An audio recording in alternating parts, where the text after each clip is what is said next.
When the sound of dirt hitting my father's coffin mixed with the sound of my own blood dripping onto the cemetery ground, I realized that sometimes the people who are supposed to protect you become the very monsters you need protection from. What happened at that funeral changed everything, not just for me, but for generations that followed. Before I share this burden I've carried for over 60 years, I need you to understand something. This isn't just my story. It's the story of countless women who've suffered in silence, who've endured the unthinkable, and who found ways to transform their deepest pain into unimaginable strength. Before we jump back in, tell us where you're tuning in from, and if this story touches you, make sure you're subscribed, because tomorrow, I've saved something extra special for you. My name is Dorothy Mae Richardson, though everyone here in Cedar Falls, this small town tucked away in the hills of West Virginia, knows me simply as Miss Dot. I'm 82 years old now, with hands that shake from arthritis and eyes that have seen far too much for one lifetime. I run a small quilting circle from my front porch, where the women of this town gather not just to sew, but to share the stories that bind us together. I was born in 1942 in a two-room cabin on Hickory Ridge, about 15 miles outside of what you could generously call civilization. My world was bounded by rolling hills covered in oak and maple, a creek that ran crystal clear in spring and bone dry in summer, and the constant struggle that defined life in Appalachian coal country during those hard years. My father, William Thomas Richardson, everyone called him Big Bill, was a man carved from the mountains themselves. 6 feet 4 inches of pure muscle and determination, with hands the size of dinner plates and a heart bigger than the state of West Virginia. He worked the mines during the week, breathing coal dust and risking cave-ins for $3 a day, then spent his weekends building furniture and fixing anything that needed fixing for neighbors who couldn't afford to pay him, but always made sure his family had food on the table. Mama was Elizabeth Ann Richardson, born a Patterson before she married Daddy. Lizzie, as everyone called her, was small in stature, but mighty in spirit. She stood barely 5 feet tall, but I swear that woman could command a room full of grown men with nothing but a look. She tended our small garden, preserved everything we grew, made all our clothes from whatever fabric she could find or trade for, and somehow managed to make our little cabin feel like the safest place on earth. Then there were my father's brothers, Uncle Marcus and Uncle Jerome Richardson. Now this is where the story gets complicated, because blood doesn't always mean family, and family doesn't always mean protection. Marcus was 2 years younger than Daddy, but you'd never know it from looking at them. Where Daddy was solid and steady like an old oak tree, Marcus was lean and wiry like a wild animal, always ready to bolt or fight. He had the same dark hair as Daddy, but his eyes were different, shifty, always calculating, like he was measuring the worth of everything and everyone around him. He worked sporadically in the mines when he felt like it, but mostly he made his living through what Mama diplomatically called various enterprises, which usually meant trading in things that weren't exactly legal and dealing with people who weren't exactly trustworthy.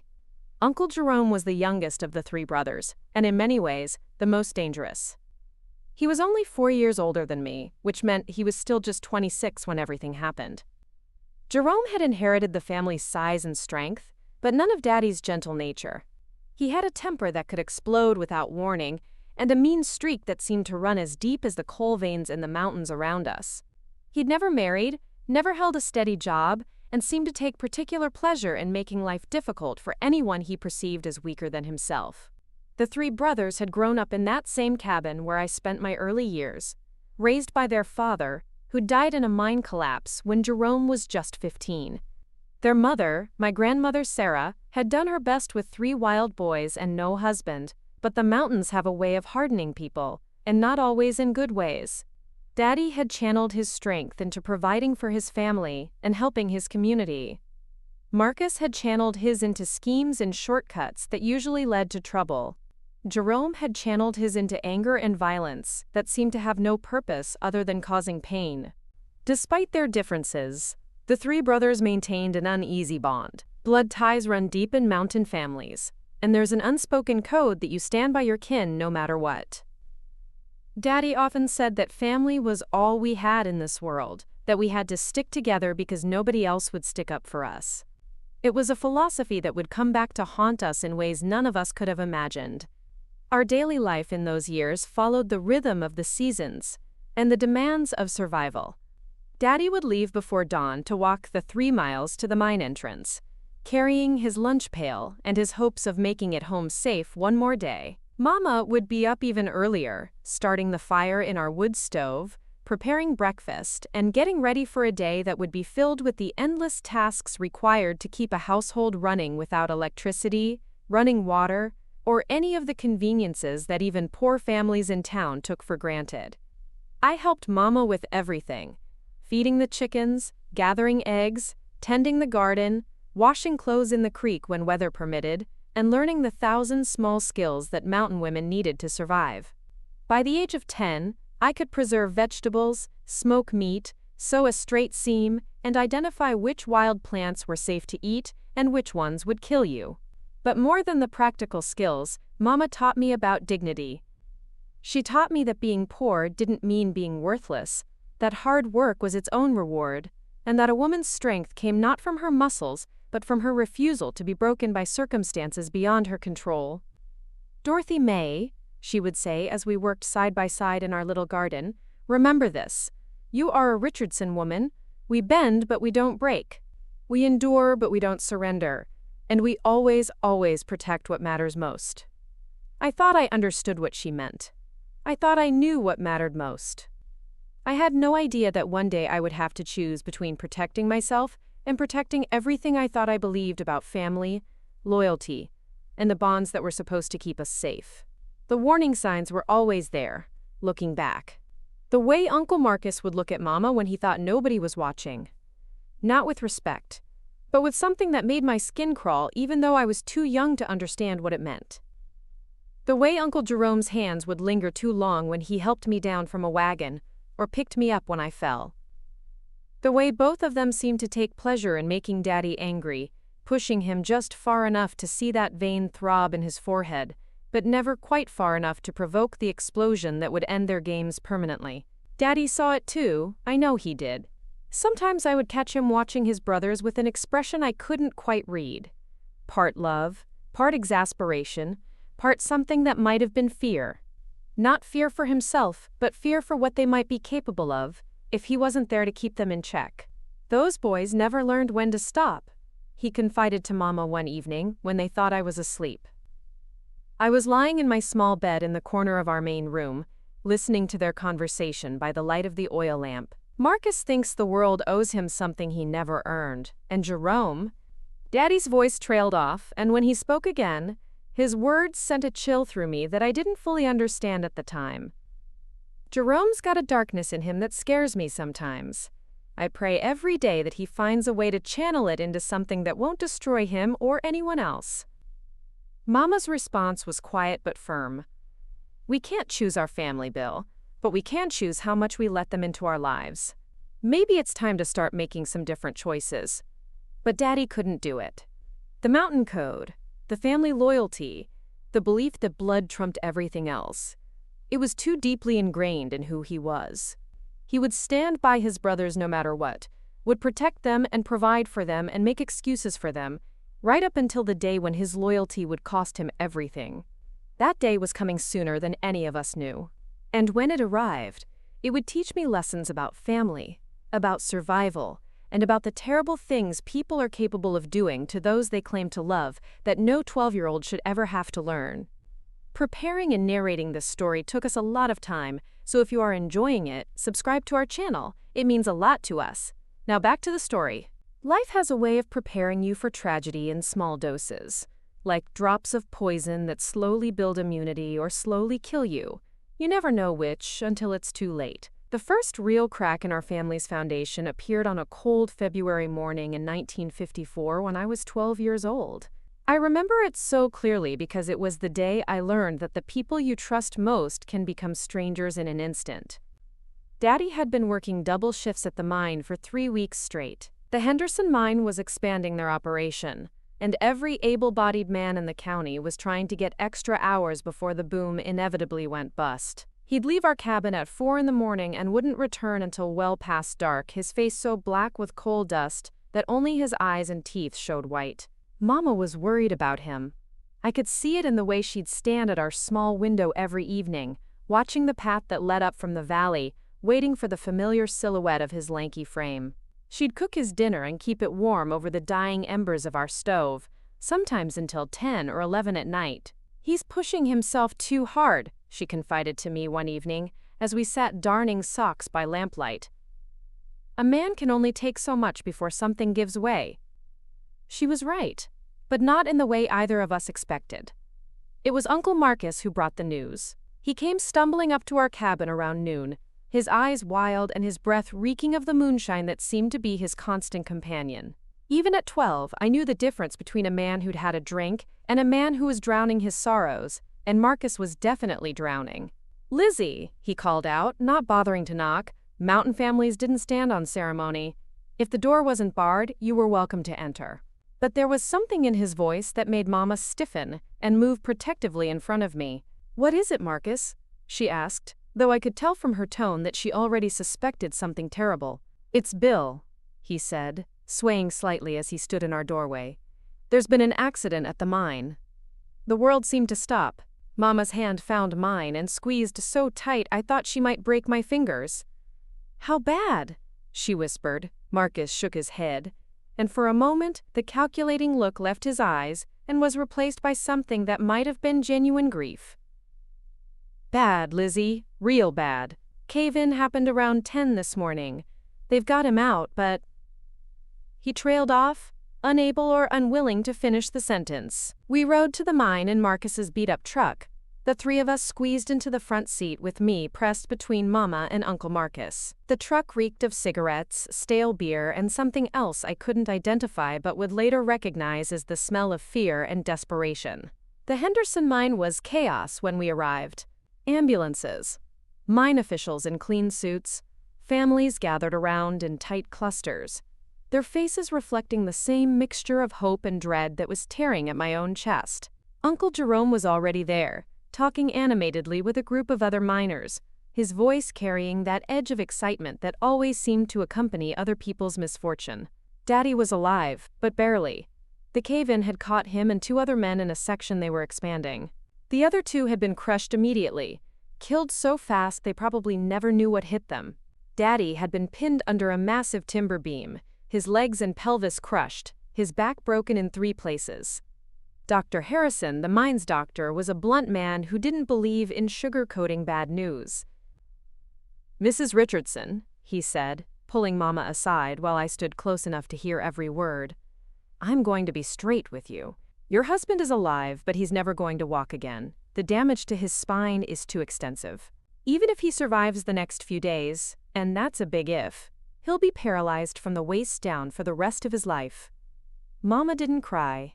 Mountain women were trained from birth not to show weakness in public, and Mama was stronger than most. But I saw something die in her eyes in that moment, and I knew that no matter what happened next, nothing would ever be the same. The mine company offered what they called compensation, $50 for immediate expenses and a promise to look into ongoing support for the family. $50. For a man's life, for a family's future, for everything we'd built and dreamed of. It was an insult wrapped in legal language and delivered with the kind of false sympathy that rich men perfect when they're trying to avoid responsibility. That night, as Mama and I sat by Daddy's hospital bed in the county seat, Uncle Marcus and Uncle Jerome came to visit. They stood awkwardly in the small room, shifting their weight from foot to foot, clearly uncomfortable with the sterile hospital environment and the gravity of the situation. "Bill," Marcus said, approaching the bed where Daddy lay unconscious, connected to tubes and machines that seemed to be the only things keeping him anchored to this world. "You're gonna be fine, brother. You're gonna beat this." But Jerome's response was different, and it was the first time I really understood what kind of man he was beneath the family loyalty and mountain code. "Well," he said, looking around the room with an expression that was almost calculating, "I guess this changes things for everybody." Mama looked up sharply. "What do you mean by that, Jerome?" "I mean," he said, his voice taking on that edge I'd heard before but never really paid attention to, "Bill's not going to be able to provide for his family anymore. Someone's going to have to step up, take care of things." His eyes moved between Mama and me in a way that made my skin crawl. Someone's gonna have to be the man of the family now. The way he said it, the emphasis he put on certain words, the look in his eyes. Even at 12, I understood that he wasn't just talking about financial support. He was talking about control, about power, about filling a void that he saw as an opportunity rather than a tragedy. Marcus nodded along, though I suspected he was too drunk to fully grasp what his younger brother was implying. Jerome's right, Lizzie. You and the girl are going to need help. We're family. We'll take care of you. There was something in the way he said, "take care of you," that made every instinct I'd inherited from generations of mountain women scream in alarm. These weren't offers of help. They were declarations of ownership. Mama stood up slowly, and when she spoke, her voice carried a steel that I'd never heard before. "I appreciate your concern, boys, but Dorothy and I will manage just fine. We've got each other and we've got our strength. That's all we need." Jerome laughed, a sound without humor that echoed off the hospital walls. "Strength don't pay for medicine, Lizzie. Strength don't put food on the table or keep a roof over your heads. You're going to need more than strength to get through this." "And you're offering to provide that?" Mama asked, her eyes narrowing. "We're offering to do what family does," Marcus said, though his words were slurred and his meaning unclear. "We're offering to step up." But Jerome was more direct. "What Marcus is trying to say is that you and the girl are going to be our responsibility now. Bill can't take care of you anymore, so that job falls to us, and we take our responsibilities seriously." The threat was subtle but unmistakable. They weren't offering help. They were announcing a takeover. In their minds, Daddy's accident had created a power vacuum that they intended to fill, whether we wanted them to or not. Mama looked at them for a long moment, and I could practically see her mind working, calculating odds, measuring dangers, preparing for a battle she'd never wanted to fight. Finally, she spoke. "I think you boys should leave now. Visiting hours are almost over, and Dorothy needs her rest." Jerome stepped closer to the bed, and for a moment, I thought he might actually reach out and touch Mama. "This isn't over, Lizzie. We'll be seeing you real soon." After they left, Mama sat back down beside Daddy's bed and took his unconscious hand in both of hers. She didn't speak for a long time, but when she finally did, her words chilled me to the bone. "Dorothy May," she said without looking at me, "I want you to listen carefully to what I'm about to tell you. Those men, your daddy's brothers, they're not the family we thought they were. When your daddy wakes up, things are going to be different. Harder. And we're going to have to be stronger than we've ever been before." I nodded, though I didn't fully understand what she meant. "Promise me something," she continued, finally turning to look at me with eyes that seemed to have aged years in the span of a single day. "Promise me that no matter what happens, no matter how bad things get, you'll remember who you are. You're a Richardson woman, and Richardson women don't give up. We fight. We survive. And we protect what matters most." "I promise, Mama," I whispered, though I had no idea what I was promising to fight against or survive. Outside the hospital window, snow had begun to fall, covering the world in a blanket of white that made everything look clean and peaceful. But inside that room, with Daddy fighting for his life and the echoes of his brother's threats still hanging in the air, I felt the first real chill of fear that would follow me for years to come. The foundation of our world had cracked, and through that crack, darkness was beginning to seep in. Sometimes the worst kind of suffering isn't the sharp, sudden pain that takes your breath away. It's the slow, grinding pressure that wears you down one day at a time until you can barely remember what it felt like to breathe freely. Daddy survived, but Dr. Harrison's predictions proved devastatingly accurate. When he finally woke up after 6 days in that sterile hospital room, the first thing he tried to do was move his legs. I'll never forget the look on his face when nothing happened. The confusion, then the desperate concentration, then the dawning horror, as reality settled in like a heavy blanket he could never throw off. "Lizzie?" he whispered, his voice hoarse from the breathing tube they'd only removed that morning. I can't feel." Mama took his hand and held it against her cheek. And for the first time since the accident, I saw her cry.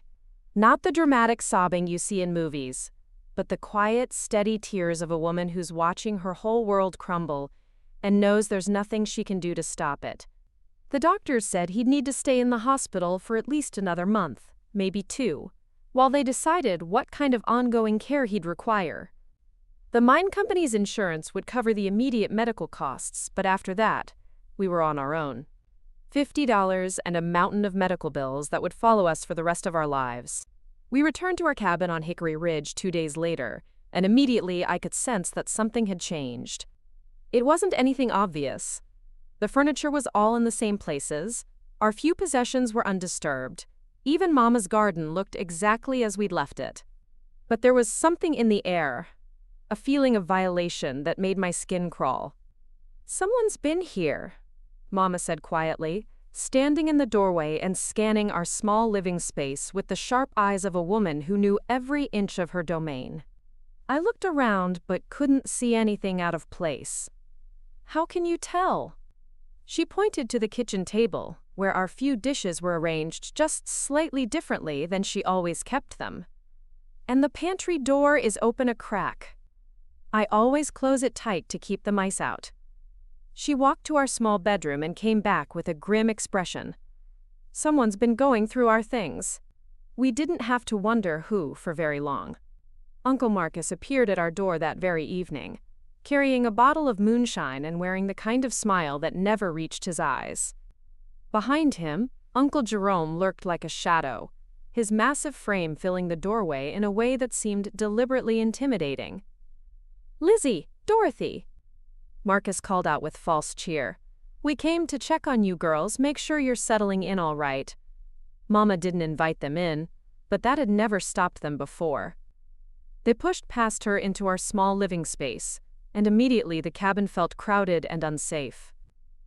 Jerome's eyes moved around the room with the calculating gaze of someone taking inventory, while Marcus made himself comfortable at our kitchen table as if he owned the place.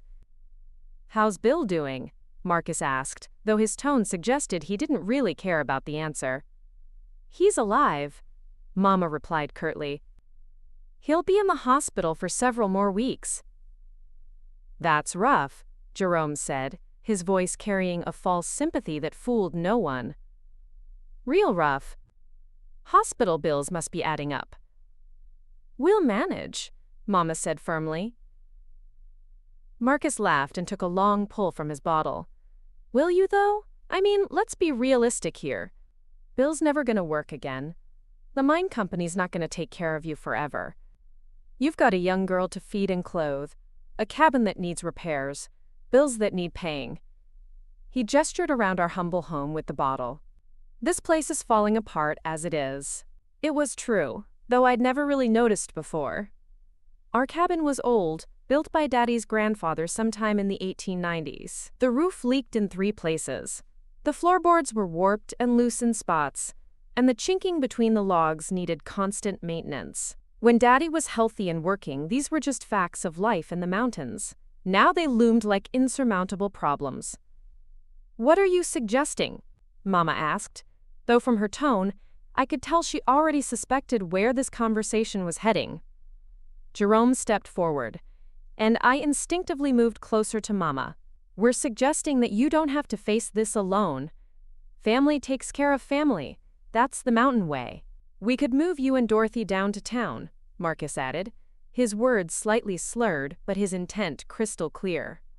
"I've got connections there. I could find you work, maybe at the company's store, or cleaning houses for the mine supervisors. Jerome's got his own place, plenty of room for you and the girl." The way he said "the girl" made my stomach turn. I was 12 years old, just beginning to understand the differences between men and women, just starting to notice the way certain men looked at me when they thought no one was watching.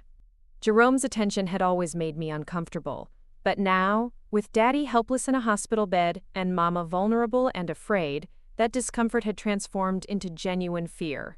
"That's very generous," Mama said carefully, "but Dorothy and I are fine right here. This is our home." "For now," Jerome said ominously, "but winter's coming, and this place is going to be hard to heat with just the 2 of you. And what happens when the roof starts leaking worse? What happens when you can't afford to buy food or medicine or clothes for the girl?" "We'll manage," Mama repeated, but I could hear the uncertainty creeping into her voice. Marcus stood up and walked over to our pantry, opening it and peering inside with the casual entitlement of someone who considered our belongings his own.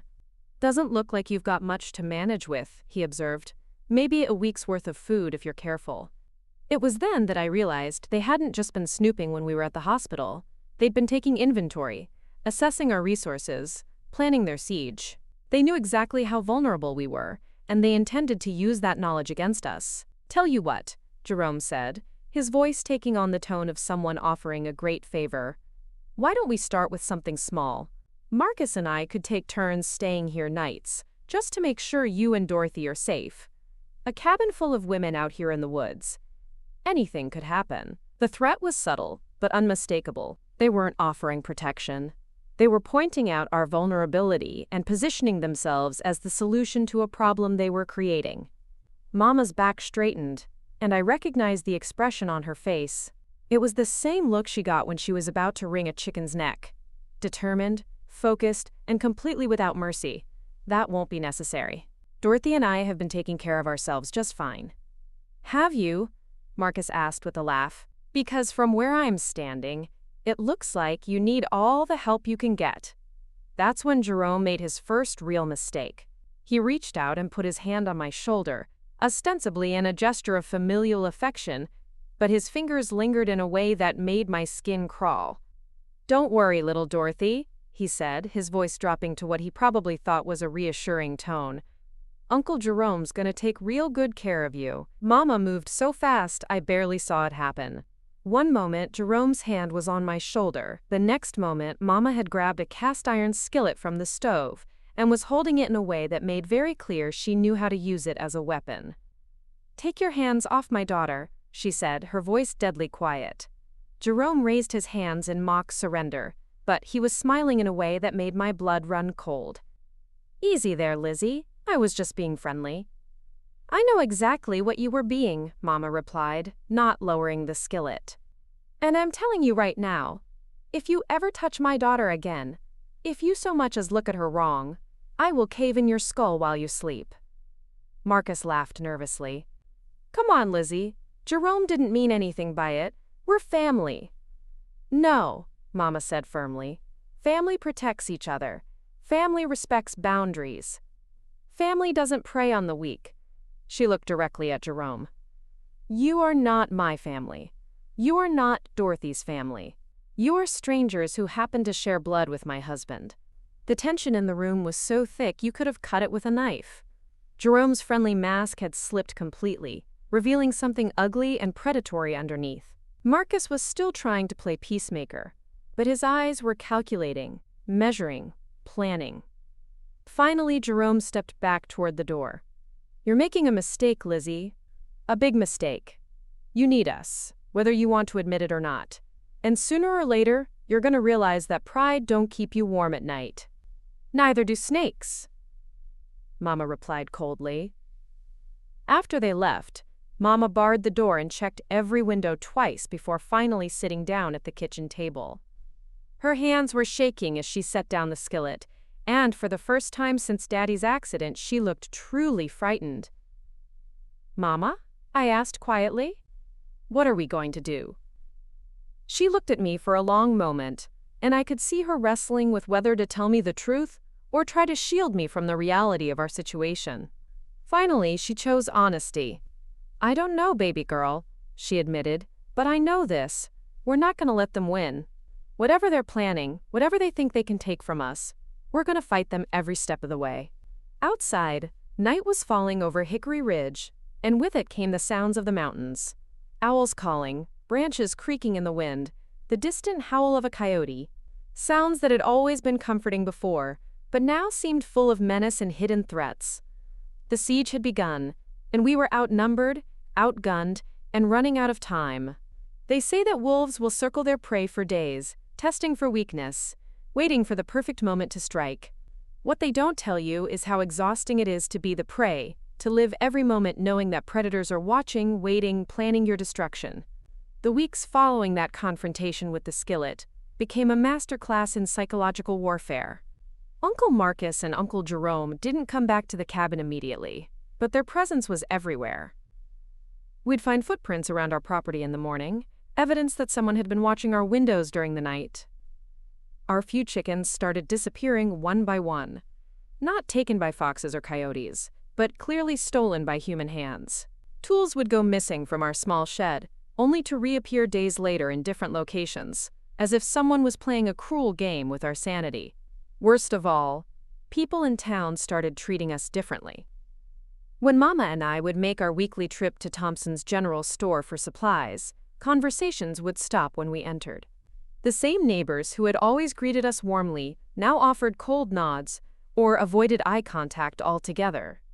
Mrs. Thompson, who had known Mama since childhood, began watching us like we might steal something.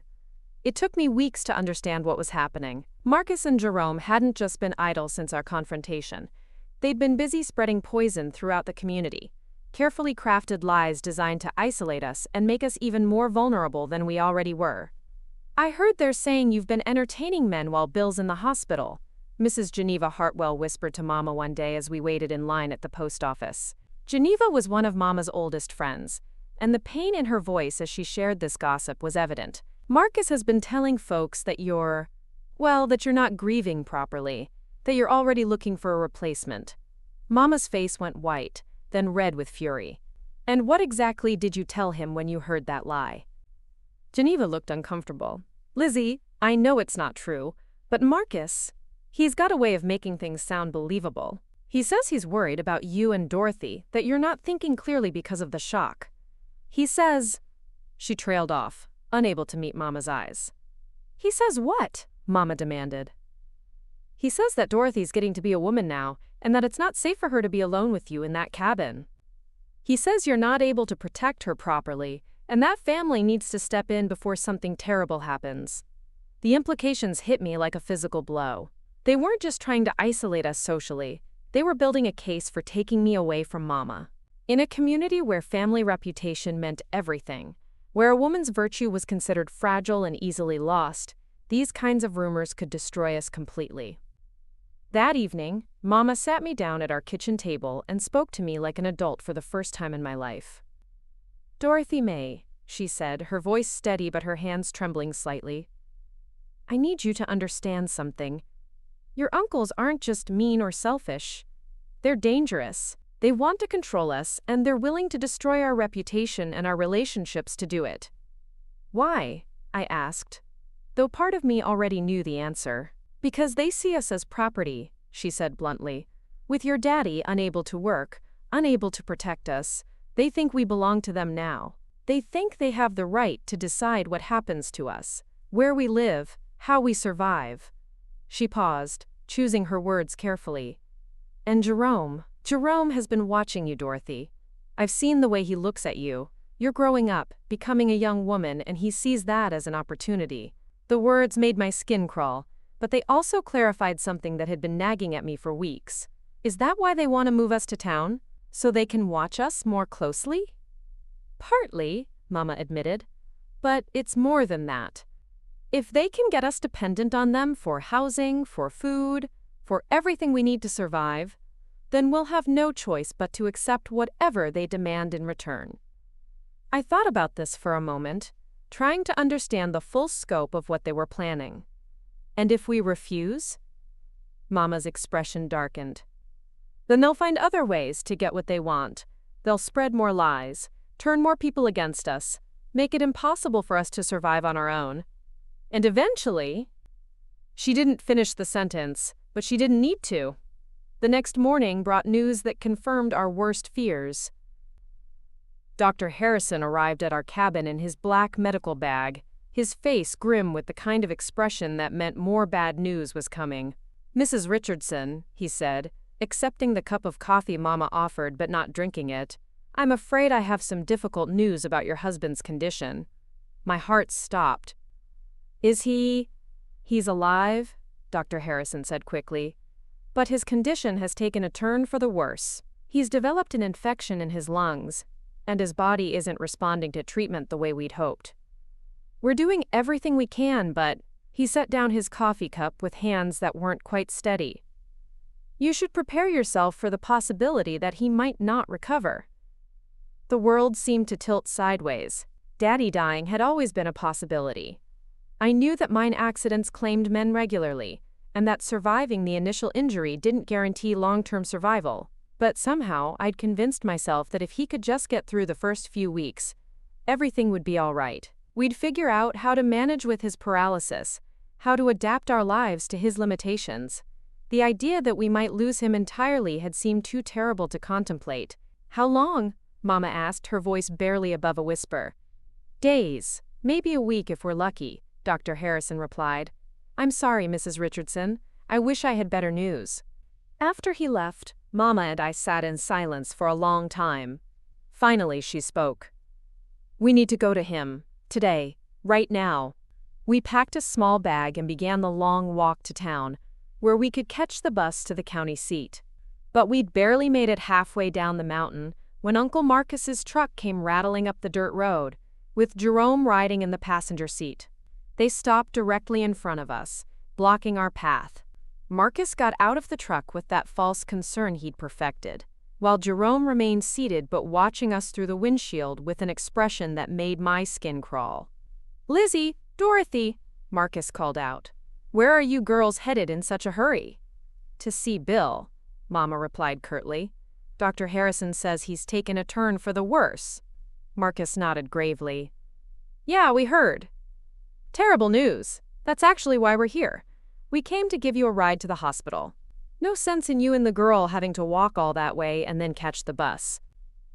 It was a reasonable offer, even a kind one, but something about the way Jerome was smiling made every instinct I possessed scream in alarm. Mama seemed to sense it too, because she took a step back.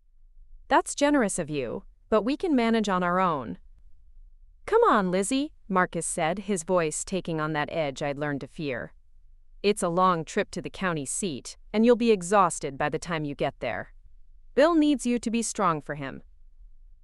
"Besides," Jerome added, finally speaking up from the truck, "it'll give us a chance to talk about the future. About what's going to happen to you and Dorothy when Bill's gone." The threat was subtle but unmistakable. They knew Daddy was dying, and they were already making plans for afterwards. This trip to the hospital wasn't an offer of help.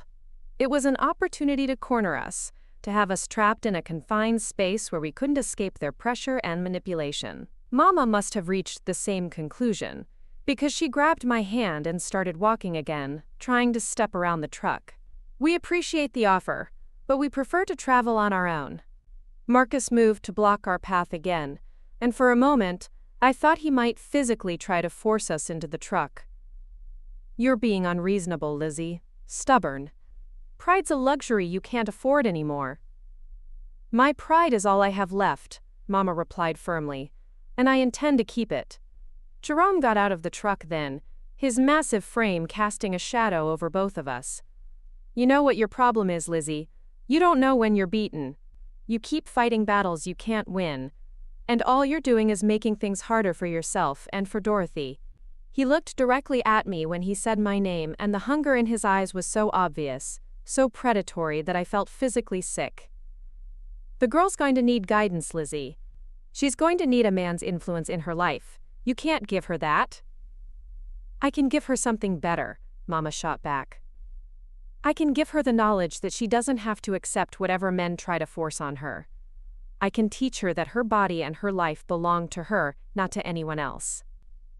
The words hung in the air like a challenge, and I saw Jerome's face darken with anger. For a moment, I thought he might actually strike Mama right there on the road. Instead, he stepped back and nodded slowly. "We'll see about that," he said quietly. "We'll just see about that." They got back in the truck and drove away, leaving us standing in the dust of their departure. But their words followed us all the way to town, a promise of future confrontation that we both knew was coming soon. At the hospital, we found Daddy barely conscious, his breathing labored, and his skin pale as parchment. When he saw us, he tried to smile, but the effort seemed to exhaust him. "My girls," he whispered, reaching out with a hand that felt cold and fragile. "My beautiful girls." Mama took his hand and held it against her cheek, and I saw tears she'd been holding back for weeks finally begin to fall. We both knew this was goodbye, though none of us had the courage to say it out loud. But as we sat by his bedside, watching the man who had been our protector and provider slowly slip away from us, I couldn't stop thinking about Jerome's promise. The net was tightening around us, and soon we would have nowhere left to run. Death has its own schedule, and it doesn't care about your plans, your fears, or how desperately you need just a little more time to say everything that needs to be said. Daddy died on a Tuesday morning in October, just as the leaves on Hickory Ridge were turning the brilliant reds and golds that made our mountains look like they were on fire. I was holding his left hand while Mama held his right, and we felt the exact moment when his spirit left his body, like a bird taking flight from a branch, sudden and final and somehow peaceful despite everything that had led to that moment. The funeral arrangements fell to us, of course. The mine company had washed their hands of any responsibility once the immediate medical bills were settled, and we had exactly $12.37 to our name. In mountain communities, though, folks understood poverty and death, and they came together when they needed to. Mrs. Hartwell organized the women to prepare food. Old Mr. Peterson, who'd worked alongside Daddy for 15 years, donated a simple pine coffin he'd built himself. The Methodist preacher, Reverend Davies, agreed to perform the service for free, though his sermons usually cost families at least $5. But even as our neighbors showed their kindness, I could feel the undercurrent of whispers and sideways glances that Marcus and Jerome's poison had created.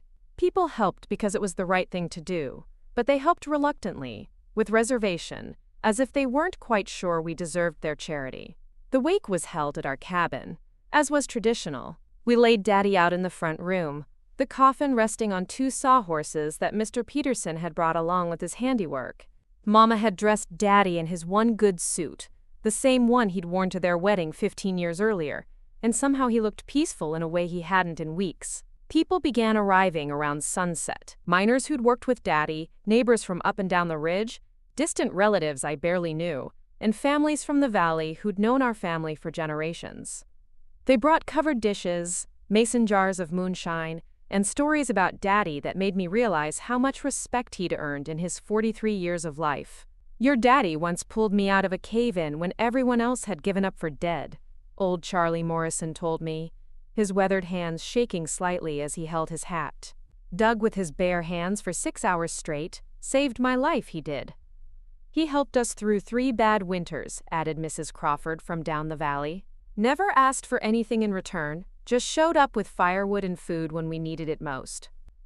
The stories painted a picture of a man I'd known was good, but hadn't realized was truly great. Each tale of his kindness and courage made his death feel like an even greater loss, not just for Mama and me, but for the entire community. As the evening wore on, more people arrived, including some faces I hadn't expected to see. Sheriff Tom Bradley came, paying his respects and also, I suspected, keeping an eye on things. Mountain wakes could get rowdy when the moonshine started flowing freely, and the sheriff had learned to make his presence known early rather than deal with trouble later. "Mrs. Richardson," he said quietly to Mama during a lull in the visitation, "I want you to know that if you need anything at all, you just send word to me." Bill was a good man, and good men's families deserve protection. Mama thanked him, but I noticed she didn't mention the problems we'd been having with the uncles. In mountain communities, family disputes were considered private matters, and involving the law was seen as a sign of weakness or betrayal. Still, I filed away the sheriff's offer in my mind, wondering if there might come a time when we'd need outside help. Uncle Marcus and Uncle Jerome arrived around 9 o'clock, when the cabin was packed with mourners, and the air was thick with tobacco smoke and the smell of too many people in too small a space. They made a show of their grief, with Marcus actually shedding tears as he looked down at Daddy's body, and Jerome standing with his head bowed in what looked like solemn prayer. But I watched them carefully, and I noticed things others might have missed. The way Marcus's eyes kept scanning the room, cataloging who was there and what they were saying. The way Jerome positioned himself near the kitchen, where he could watch Mama and me without seeming to rear. The way they both seemed more interested in the living than the dead. "Poor Bill," Marcus said loudly enough for several people to hear. "Cut down in the prime of his life, leaving behind a wife and daughter with no way to support themselves." He shook his head sadly. "Thank God he has family who'll step up and do what's right." It was a masterful performance, painting them as the grieving brothers ready to shoulder their responsibilities, while simultaneously reminding everyone of our vulnerability. Several people nodded approvingly, and I heard murmurs of, "That's good of them," and "Family should stick together." Jerome took a different approach, focusing his attention on me with what others might have interpreted as avuncular concern. "Dorothy's growing up so fast," he said to Mrs. Thompson, who was standing nearby, 12 years old and already turning into a young woman. "It's a dangerous age for a girl, especially one without a father's protection." Mrs. Thompson nodded sympathetically. "The poor child. It's such a shame she'll have to grow up without a man's guidance." "Oh, she won't have to," Jerome replied smoothly. "Marcus and I will make sure of that. We'll see that Dorothy learns everything she needs to know about being a proper woman." The way he said everything she needs to know made my stomach turn, but Mrs. Thompson just smiled and patted his arm. "You boys are doing the Lord's work, taking care of your brother's family like this." As the night progressed, I began to understand their strategy more clearly. They weren't just attending Daddy's wake. They were campaigning, building support for whatever they planned to do next. Every conversation was carefully calculated to reinforce the image of themselves as responsible family members and us as helpless victims who needed their protection. Around midnight, most of the older folks began heading home, leaving behind the younger men who traditionally kept vigil through the night. This was when the serious drinking usually started, when stories got louder and sometimes fights broke out. Mama had been dreading this part of the wake, knowing that our small cabin would be filled with intoxicated men and that she'd have little control over what happened. "Maybe you and Dorothy should get some rest," suggested Reverend Davies, who was preparing to leave himself. "The ladies can finish cleaning up the kitchen, and the men will keep watch over Bill." It was a reasonable suggestion and a common practice, but something about the way Marcus immediately agreed made me nervous. "That's a fine idea, Reverend," Marcus said. "Lizzie and Dorothy need their rest. Tomorrow's going to be a long day with the burial service and all. Jerome and I will make sure everything stays respectful in here." Mama hesitated, and I could see her weighing the social expectations against her instincts. In mountain culture, questioning the men's ability to conduct a proper vigil would be seen as an insult, but leaving me alone with Jerome and Marcus felt like walking into a trap. "I think I'll stay up a bit longer," she said finally. "I'm not really tired yet." "Suit yourself," Jerome said, but there was something in his voice that sounded like a threat disguised as indifference. "But the girls should definitely get some sleep. No reason for Dorothy to stay up all night when she's got school tomorrow." Actually, I didn't have school the next day. The teacher had given me the rest of the week off for the funeral. But before I could correct him, Mama spoke up. "Dorothy stays with me," she said firmly. "She's old enough to help with the hosting duties." "Now, Lizzie," Marcus interjected, his voice taking on that patronizing tone I'd learned to hate. "You're being overprotective. The girl needs to learn that she can't cling to your skirts forever. She's got to start trusting other family members to look after her." "She trusts the family members who've earned her trust," Mama replied coolly. The exchange was subtle enough that the other mourners didn't pick up on the underlying tension, but I could see Jerome's jaw clench with anger. His performance of the caring uncle was slipping, revealing glimpses of the predator underneath. As the night wore on and more people left, the atmosphere in our small cabin grew increasingly tense. By 3 a.m, only a handful of men remained. Marcus, Jerome, old Charlie Morrison, 2 of Daddy's mining buddies, and Jack Hartwell, Geneva's husband. They sat around our kitchen table, passing bottles of moonshine and telling increasingly inappropriate stories. I was helping Mama clean dishes in the kitchen when I felt someone come up behind me. I turned to find Jerome standing much closer than was proper, his eyes glassy from drink and his breath reeking of alcohol. "Dorothy," he said, his voice low and slurred, "you're getting to be such a pretty young lady, just like your mama was at your age." I started to step away, but he caught my arm, his grip firm enough to leave bruises. "Where are you going, honey? Uncle Jerome just wants to talk to you." Mama appeared beside us so quickly I didn't see her move. "Take your hands off my daughter," she said quietly, her voice carrying a deadly calm that made Jerome release my arm immediately. "I was just being friendly," he said, but his eyes held a challenge. "Just trying to comfort the girl in her time of grief." Your kind of comfort isn't welcome here, Mama replied. The exchange was subtle enough that the other mourners didn't pick up on the underlying tension, but I could see Jerome's jaw clench with anger. His performance of the caring uncle was slipping, revealing glimpses of the predator underneath. As the night wore on and more people left, the atmosphere in our small cabin grew increasingly tense. By 3 a.m, only a handful of men remained. Marcus, Jerome, old Charlie Morrison, 2 of Daddy's mining buddies, and Jack Hartwell, Geneva's husband. They sat around our kitchen table, passing bottles of moonshine and telling increasingly inappropriate stories. I was helping Mama clean dishes in the kitchen when I felt someone come up behind me. I turned to find Jerome standing much closer than was proper, his eyes glassy from drink and his breath reeking of alcohol. "Dorothy," he said, his voice low and slurred, "you're getting to be such a pretty young lady, just like your mama was at your age." I started to step away, but he caught my arm, his grip firm enough to leave bruises. "Where are you going, honey? Uncle Jerome just wants to talk to you." Mama appeared beside us so quickly I didn't see her move.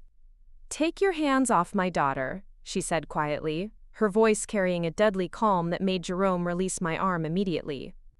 "I was just being friendly," he said, but his eyes held a challenge, just trying to comfort the girl in her time of grief. "Your kind of comfort isn't welcome here," Mama replied. The exchange was quiet enough that the other men didn't hear it over their own conversation, but the battle lines had been drawn. Jerome retreated to the table, but he kept watching us with an expression that promised this wasn't over. The vigil finally ended around dawn, with the remaining mourners heading home to get ready for the afternoon burial service.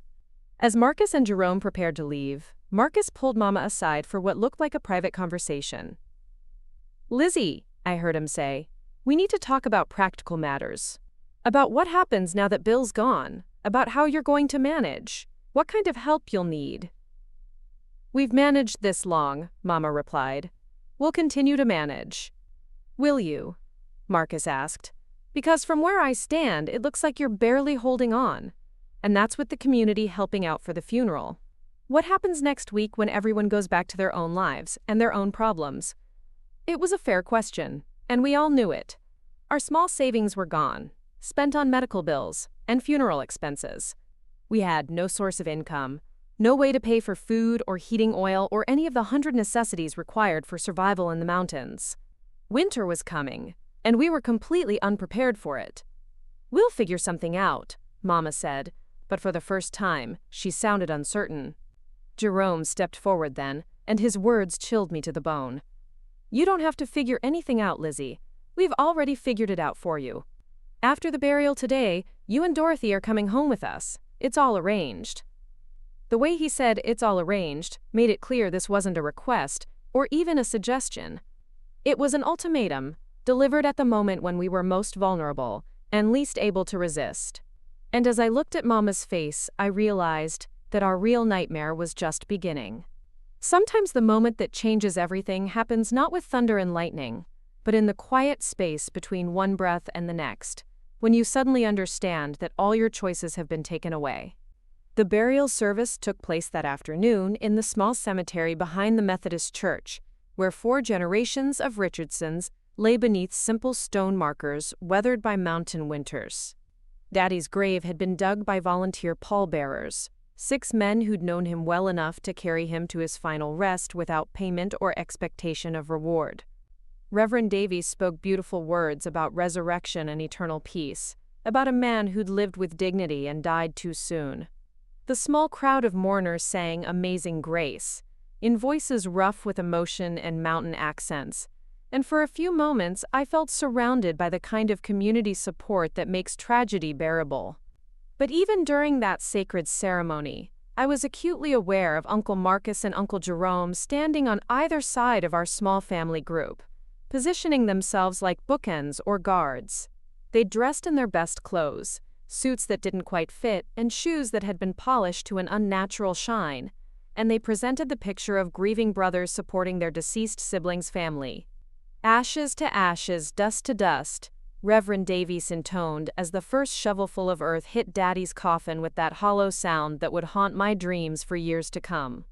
As the crowd began to disperse, people approached Mama and me with final condolences and promises to keep us in their prayers. But I noticed that most of these goodbyes had a finality to them, as if folks were saying farewell not just to Daddy but to us as well. "You take care of yourself, Lizzie," said Mrs. Crawford, pressing a small wrapped package into Mama's hands. "And take care of that precious girl. She's going to need strong guidance in the years ahead." "The Richardson men will see to that," Marcus said smoothly, appearing beside us as if he'd been listening to every word. "Dorothy and Lizzie won't want for family support." Mrs. Crawford nodded approvingly. "That's the mountain way, family taking care of family." After the last mourner had departed, and the grave diggers had finished their work, we found ourselves alone in the cemetery with Marcus and Jerome. The afternoon sun was slanting low through the trees, casting long shadows that seemed to reach toward us like grasping fingers. "Well," Marcus said, brushing dirt from his hands with an air of satisfaction. "That's done. Poor Bill's at rest now." He looked at us expectantly. "Time to head home and start the next chapter." Mama straightened her shoulders, and I recognized the posture she adopted when she was preparing for battle. "Dorothy and I will be going back to our own home, thank you." Jerome laughed, a sound without humor that echoed off the old headstones. "That's not your home anymore, Lizzie. That's just a falling-down cabin on land you can't afford to keep. Your home now is with family who can provide for you properly." "I never agreed to," Mama began, but Marcus cut her off. "You don't need to agree," he said, his voice taking on a harder edge. "This isn't a negotiation. This is what's happening. We've already talked to the landlord about the cabin, told him you'd be moving out by the end of the week." The words hit like physical blows. The cabin had been our home for 12 years, the only place I'd ever lived, the repository of every memory I had of our family when it was whole and happy. The idea that they could simply decide to take it away from us seemed impossible, but the triumphant look in Marcus's eyes told me it was already done. "You had no right," Mama said, her voice shaking with fury. "We had every right," Jerome replied. "We're the only family you have left. We're responsible for you now, whether you like it or not." "And what if we refuse?" I asked, speaking up for the first time. "What if we just go back to the cabin and stay there?" Jerome's smile was the most frightening thing I'd ever seen. "Then you'll freeze to death this winter, little girl. Because we've also arranged for the heating oil delivery to be canceled. And the credit at Thompson's store has been closed. And Old Man Peterson won't be bringing you firewood anymore." The scope of their planning became clear in that moment. While we'd been focused on Daddy's medical care and then his funeral, they'd been systematically cutting off every resource we had, every connection that might allow us to survive independently. They'd isolated us completely, making sure that compliance with their demands was the only option left. "You bastards," Mama whispered, her face pale with shock and rage. Marcus stepped closer, and there was nothing friendly or familial in his expression now. "That's no way to talk to the people who are offering you shelter and support. Maybe you need to learn some gratitude, Lizzie." "We'll manage without your help," Mama said, but even I could hear the desperation creeping into her voice. "With what?" Jerome asked mockingly. "You've got $12 to your name, no source of income, and winter coming on fast. The cabin needs repairs you can't afford. You need food you can't buy. And little Dorothy there needs clothes and shoes and all the things a growing girl requires." His eyes fixed on me with that hungry look I'd learned to fear. "We can provide all of that. All we ask in return is proper appreciation for our generosity." The way he said proper appreciation made my skin crawl. I was only 12, but I understood enough about the world to know that men like Jerome always demanded payment for their generosity, and that payment usually came in forms that had nothing to do with money. "There has to be another way," Mama said, looking around the cemetery as if hoping to find allies among the weathered headstones. "There is no other way," Marcus said firmly. "This is how it's going to be. You're coming home with us today, right now. Your belongings can be sorted out later." "And if we run?" I asked, the question tumbling out before I could stop myself. "What if we just leave, go somewhere else?" Both men laughed at that, and Jerome's response chilled me to the bone. "Run where, little girl? You think we don't have friends in other towns? You think the law won't listen when we tell them that a mentally unstable widow has kidnapped her own daughter and is dragging her around the countryside? I'm her mother, Mama protested. You're a woman alone with no means of support and a history of making poor decisions, Marcus replied. Who do you think people will believe? Two responsible men concerned about their niece's welfare? Or a grieving widow who's clearly not thinking straight? It was a masterful trap, planned and executed with precision that spoke to months of preparation. They'd thought of everything, anticipated every possible escape route, and closed them all off before we'd even realized we were being hunted. The drive to Jerome's house in town took 20 minutes that felt like 20 hours. Mama and I sat in the back of Marcus's truck, pressed together like prisoners being transported to jail. Through the dusty rear window, I watched our mountain home disappear behind us, along with everything I'd ever known about safety and family and the way the world was supposed to work. Jerome's house was a 2-story structure on Elm Street, bigger than our cabin but somehow feeling much smaller and more oppressive. The windows were dirty, the yard was overgrown with weeds, and there was something about the place that felt wrong in ways I couldn't immediately identify. Home sweet home, Jerome said as he opened the front door, gesturing for us to enter like a host welcoming invited guests, rather than a captor forcing his victims into captivity. The interior was worse than the exterior. The furniture was mismatched and shabby. There were empty bottles scattered around the living room, and the whole place smelled of stale tobacco, unwashed clothes, and something else that made my stomach turn. This was where they expected us to live, to rebuild our lives, to pretend we were grateful for their generosity. Dorothy, you'll be staying in the room upstairs, Jerome said, pointing toward a narrow staircase. Right next to mine, so I can keep an eye on you, make sure you're safe and comfortable. The way he emphasized, keep an eye on you, made every instinct I possessed scream in alarm. The idea of sleeping in a room next to his, separated only by a thin wall, knowing that he could come and go as he pleased, was terrifying beyond words. She'll be staying with me, Mama said quickly. We can share a room. No, Marcus said firmly. The girl needs her own space. She's growing up, becoming a woman. She needs privacy to develop properly. Jerome nodded in agreement. Besides, you'll be staying downstairs, Lizzie, in the room off the kitchen. More convenient for your household duties. It was then that I fully understood their plan. They weren't just taking us in out of family obligation or even twisted affection.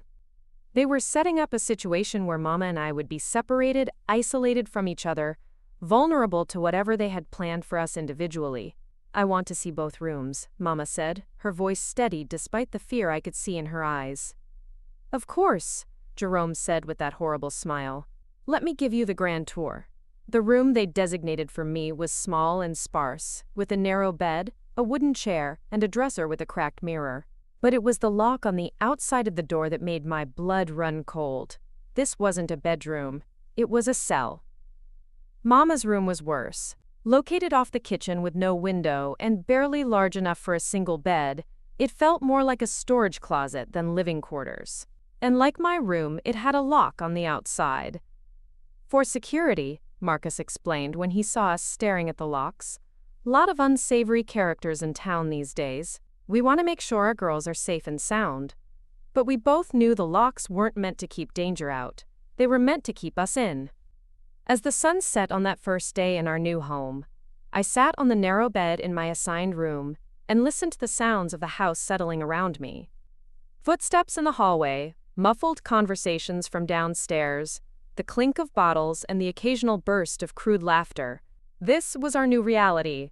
Prisoners in our own lives, dependent on men who saw us as property to be used and controlled, rather than family to be protected and loved.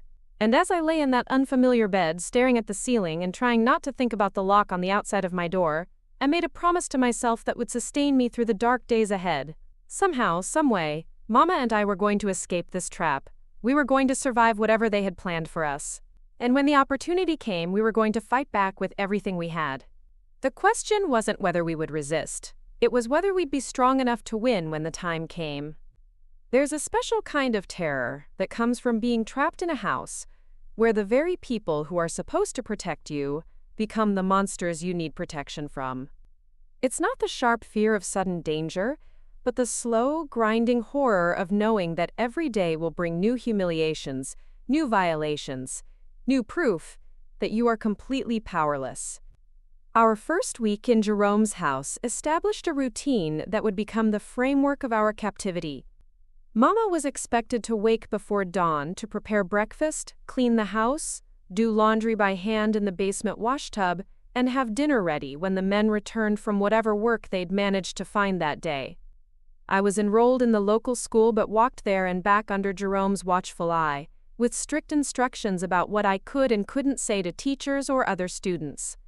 Remember, Jerome told me that first Monday morning as he walked me to the school gate, his hand resting possessively on my shoulder. Folks around here don't need to know our family business. If anyone asks, you just tell them how grateful you are that your uncles took you in after your daddy died. You tell them how well we're taking care of you and your mama. The threat, in his words, was unmistakable. One wrong comment to a teacher or classmate, and there would be consequences. School became both a refuge and a torment. For 6 hours a day, I could pretend to be a normal 12-year-old girl, focusing on arithmetic and spelling instead of survival. But the other students knew about my father's death and our changed circumstances, and their questions came with the casual cruelty that children excel at. "Is it true your mama has to cook and clean for your uncles now?" asked Sally Patterson during lunch on my third day. "My mama says that's what happens to women who can't take care of themselves." "It's not like that," I replied, though even I wasn't sure exactly what it was like.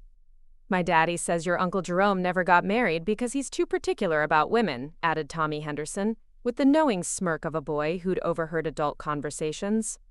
"Says he's waiting for just the right one to come along." The comments stung because they contained kernels of truth I didn't want to acknowledge. Jerome was particular about women, in ways that made my skin crawl. And Mama was indeed cooking and cleaning for them, though "for" implied a choice that didn't exist. At home, the atmosphere grew more oppressive each day. Marcus had established himself as the head of household, making decisions about everything from what we ate to what clothes we wore. He controlled the money, parceling out small amounts for necessities while keeping careful track of every expenditure. "Can't have you ladies getting too comfortable with spending," he explained when Mama asked for money to buy me a new dress for school. "Got to learn the value of $1, understand what it means to earn your keep." But it was Jerome's behavior that terrified me most. He had a way of appearing wherever I was in the house, always with some excuse for being there, always finding reasons to stand too close or touch me in ways that weren't quite inappropriate enough to protest but made me feel sick inside. He'd brush against me when passing in the narrow hallway, his hand lingering on my back. He'd sit beside me when I was doing homework at the kitchen table, supposedly helping but really just watching me with those hungry eyes. He'd insist on saying goodnight to me every evening, coming into my room to tuck me in like I was still a little child. Though his version of tucking in involved sitting on the edge of my bed and talking to me about how I was developing into such a beautiful young woman. The worst part was that his behavior was subtle enough that when I tried to tell Mama about it, I sounded like I was imagining things or being overly sensitive. "He touched my shoulder again today," I whispered to her one evening when we had a few moments alone in the kitchen. "Honey, he's your uncle," she replied, but I could see the worry in her eyes. "Maybe he's just trying to be affectionate." "It doesn't feel like family affection, Mama. It feels—" I struggled to find words for something I didn't fully understand.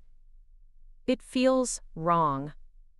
Mama set down the dish she was washing and pulled me close. "I believe you, baby girl. And I'm watching. I'm always watching. But we have to be careful. We can't afford to make accusations we can't prove." She was right, of course. Our position was too precarious for direct confrontation. But her acknowledgement that something was wrong validated my fears and made me feel less alone in my terror. The turning point came on a Friday night in November, 3 weeks after we'd moved into the house. Marcus had gone into town to drink with his friends, leaving Jerome alone with Mama and me. I was in my room doing homework when I heard raised voices from downstairs. "I said no, Jerome," Mama was saying, her voice firm but strained. "And I'm saying you don't have a choice in the matter," came Jerome's reply. "You're living in my house, eating my food, taking my charity. There are certain expectations that come with that." I crept to the top of the stairs, staying in the shadows where I could hear but not be seen. What I witnessed would be burned into my memory forever. Jerome had cornered Mama in the kitchen, his massive frame blocking her escape route. He wasn't touching her yet, but his posture was predatory, threatening. "I've been patient with you, Lizzie," he was saying, "real patient, giving you time to adjust, to understand how things work around here. But my patience has limits." "I understand perfectly how things work," Mama replied, her voice shaking with barely controlled fury. "You think because my husband is dead and I have nowhere else to go, you can treat me like your personal property. Well, you're wrong." Jerome laughed, a sound that made my blood run cold. "Am I? Because from where I'm standing, it looks like you're exactly what I say you are. You're a woman alone with a daughter to protect, and you'll do whatever I tell you to do to keep that daughter safe." The threat was explicit now, no longer hidden behind family obligations or mountain traditions. He was using me as leverage against Mama, knowing that she'd endure anything to protect me. "Please," Mama whispered, and the desperation in her voice broke my heart. "Please don't do this. I'll work harder. I'll be more grateful. You'll stop fighting me," Jerome interrupted. "You'll accept that this is how things are now. And you'll start showing proper appreciation for everything I'm doing for you and your daughter." I saw him reach for her then, his hands moving toward her waist. And something inside me snapped. Without thinking, I started down the stairs, not caring if he heard me coming. "Mama!" I called out, loud enough to break the moment. Jerome spun around, his face flushed with anger and frustration. "What are you doing down here, girl? You should be in your room." "I heard voices," I said, trying to keep my voice steady. I wanted to make sure everything was all right. "Everything's fine," he said through gritted teeth. "Your mama and I were just having a conversation about household arrangements. Now get back upstairs." But I didn't move. I stood there on the bottom step, looking between Jerome's furious face and Mama's pale, frightened expression, and made a decision that would change everything. "I'm not going back upstairs," I said quietly. "I'm staying right here with Mama." Jerome's eyes narrowed dangerously. "You'll do what I tell you to do, little girl. This is my house, and in my house, children obey their elders." "You're not my elder," I replied, surprised by my own courage. "You're not my family. You're just a man who took advantage of our grief to trap us here." The silence that followed was deafening. Jerome's face went through several expressions: surprise, rage, and finally a cold calculation that was more terrifying than his anger had been. "Is that what you think?" he asked softly. "That you have choices here? That your opinion matters?" He walked toward me slowly, and I forced myself not to back away. When he was close enough that I could smell the alcohol on his breath, he leaned down and spoke in a whisper that only I could hear. "Let me explain something to you, Dorothy. You and your mama are here because I allow it. You eat because I provide food. You have a roof over your head because I'm generous enough to share mine.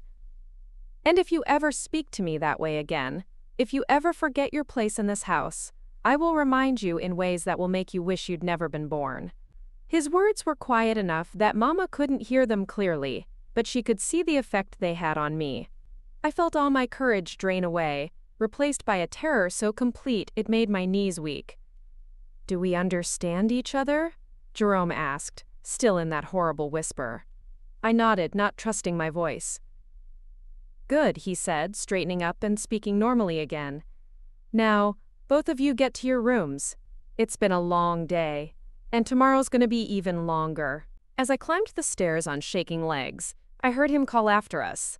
"And ladies, next time I want to have a private conversation with one of you, there won't be any interruptions. I'll make sure of that." That night, lying in my narrow bed and listening to the sounds of the house settling around me, I finally understood the full scope of our situation. We weren't just dependent on Jerome and Marcus for survival. We were their prisoners, subject to their whims and desires with no legal recourse and no hope of rescue. But something else had changed that night too. For the first time since Daddy's death, I'd stood up to one of our captors. I'd spoken truth to power, even knowing the consequences.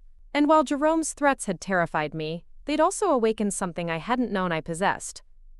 I was a Richardson woman, as Mama had always told me. We bent, but we didn't break. We endured, but we didn't surrender. And we always protected what mattered most. Jerome thought he had broken us, but he was wrong. He'd only taught us that we were stronger than we knew, and more dangerous than he suspected. Maya, Maya, Maya, Yima, Maya achapolan damos, Yima. The war wasn't over. It was just beginning. Sometimes salvation comes from the most unexpected places, and justice arrives wearing the face of those you thought had forgotten you existed. The breaking point came on a cold December night, exactly 2 months after we'd been forced into Jerome's house. Marcus had been drinking heavily since afternoon, celebrating some business deal that had supposedly gone well, and Jerome had been watching me with increasing boldness throughout the evening. I could feel the tension building like a storm about to break. Mama had been ordered to stay late in the kitchen, scrubbing pots and preparing for the next day's meals. I was alone in the living room, pretending to read a book but actually listening to every sound in the house, when Jerome finally made his move. "Dorothy," he said, his voice thick with alcohol and something darker. "Come here, girl. Uncle Jerome wants to talk to you." I looked up from my book, every instinct screaming danger. "I'm fine where I am, thank you." His face darkened. I wasn't asking, I was telling. "Now come here." When I didn't move, he stood up and walked over to where I was sitting. The smell of whiskey and unwashed clothes hit me like a physical blow, but it was the look in his eyes that made my blood turn to ice. This wasn't going to be another one of his uncomfortable conversations or inappropriate touches. This was going to be something much worse. "You've been mighty uppity lately," he said, sitting down beside me on the small couch, close enough that his leg pressed against mine. "Mighty disrespectful. I think it's time someone taught you proper manners." His hand landed on my knee, and this time there was no pretense of family affection. His grip was firm, possessive, and when I tried to pull away, his fingers tightened until I gasped with pain. "Please don't," I whispered, hating how small and scared my voice sounded. "Please don't what?" he asked mockingly. "Please don't give you the attention you've been asking for? Please don't show you what it means to be a woman?" That's when I heard it. The sound that would change everything. The front door opening, followed by heavy footsteps and a voice I recognized but couldn't quite place. "Jerome Richardson, you son of a bitch, where are you?" Jerome's hand released my knee immediately, and he spun toward the door with an expression of shock and growing fear. Standing in the doorway, backlit by the porch light, was Sheriff Tom Bradley, and he wasn't alone. Behind him stood 3 other men I recognized from the funeral: Jack Hartwell, Old Man Peterson, and Charlie Morrison. "Sheriff Bradley," Jerome said, trying to recover his composure and failing completely. "What brings you out here so late?" "You do," the sheriff replied, stepping into the room with the confident bearing of a man who held all the cards. "We need to have ourselves a conversation about how you've been treating your brother's widow and his daughter." Marcus appeared from the kitchen, swaying slightly but trying to look authoritative. "Now see here, Sheriff. These are private family matters. You got no business." "I got every business," Sheriff Bradley interrupted, "especially when it comes to protecting women and children from men who think family connection gives them the right to do whatever they please." That's when Mama emerged from the kitchen, and I saw something in her face I hadn't seen since before Daddy's accident. Hope. She wasn't alone in this anymore. Someone had finally come to help. "Mrs. Richardson," Sheriff Bradley said, touching the brim of his hat respectfully, "I apologize for not coming sooner. Sometimes it takes a while for the truth to find its way to the right ears." "What truth?" Jerome demanded. But there was panic in his voice now. Charlie Morrison stepped forward, his weathered face hard with disgust. "The truth about how you've been spreading lies about these women. The truth about how you forced them out of their home and into this situation. The truth about what you've been doing to that little girl." My heart stopped. Someone knew. Someone had seen through Jerome's careful manipulation and realized what was really happening in this house. "I don't know what you think you know," Marcus said, "but we know plenty," Jack Hartwell interrupted. "Geneva heard Dorothy crying herself to sleep through her bedroom window when she was hanging laundry next door, heard her begging someone to please leave her alone, and when Geneva looked close, she saw those bruises on the girl's arms, saw how scared she looked whenever Jerome was around." Sheriff Bradley nodded grimly. Then Mrs. Thompson at the store mentioned how you boys had been controlling every penny these ladies spend, how Dorothy always looked hungry and scared when she came in. And old Peterson here told us about how you canceled their heating oil and firewood deliveries without their knowledge. That's just family business, Jerome stammered. We were trying to help them learn responsibility. Teach them. Teach them what? Charlie Morrison snarled. Teach them to be afraid? Teach them that men can do whatever they want to women and children as long as they call it family obligation? The sheriff stepped closer to Jerome, and I saw my captor shrink back like the coward he'd always been beneath his bluster and threats. Jerome Richardson, Sheriff Bradley said formally, you're under arrest for false imprisonment, assault, and contributing to the delinquency of a minor. Marcus Richardson, you're under arrest as an accessory to the same crimes. You can't prove anything, Marcus said desperately. It's our word against theirs, and nobody's going to believe. Actually, Sheriff Bradley said with grim satisfaction, we've got more than their word. See, Mrs. Hartwell's been keeping a diary of everything she's observed from next door.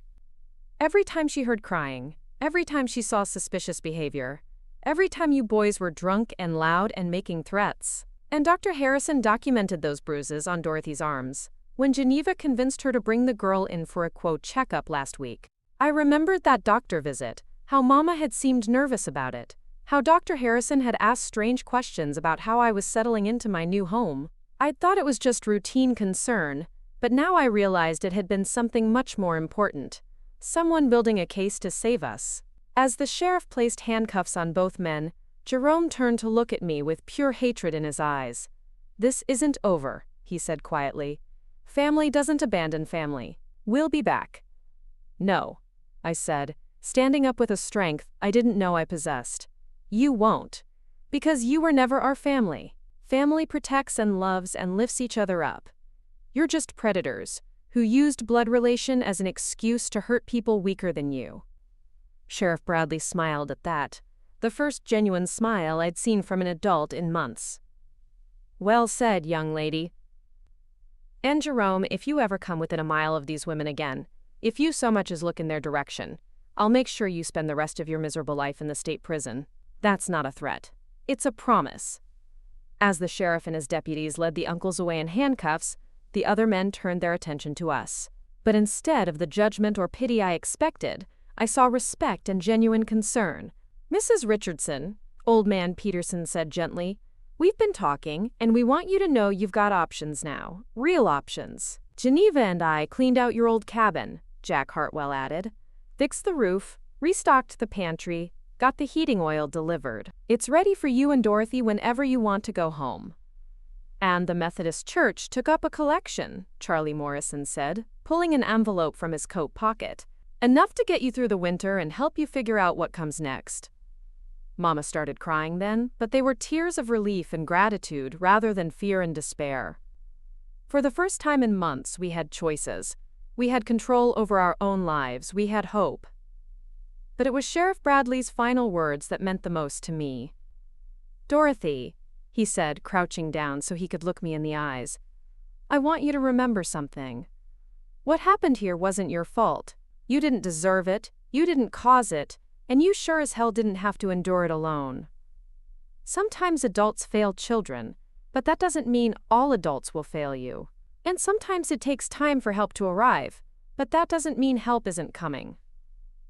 3 days later, Mama and I moved back to our cabin on Hickory Ridge. The community that had turned away from us during our darkest hours now rallied around us with a support that felt genuine and lasting. Jerome and Marcus were sentenced to 5 years in the state prison, and their conviction sent a message throughout the mountains that family connection didn't excuse abuse. I finished school, then went to college on a scholarship established by the Methodist Church specifically for mountain girls who'd overcome hardship. I became a social worker, specializing in helping children escape dangerous family situations.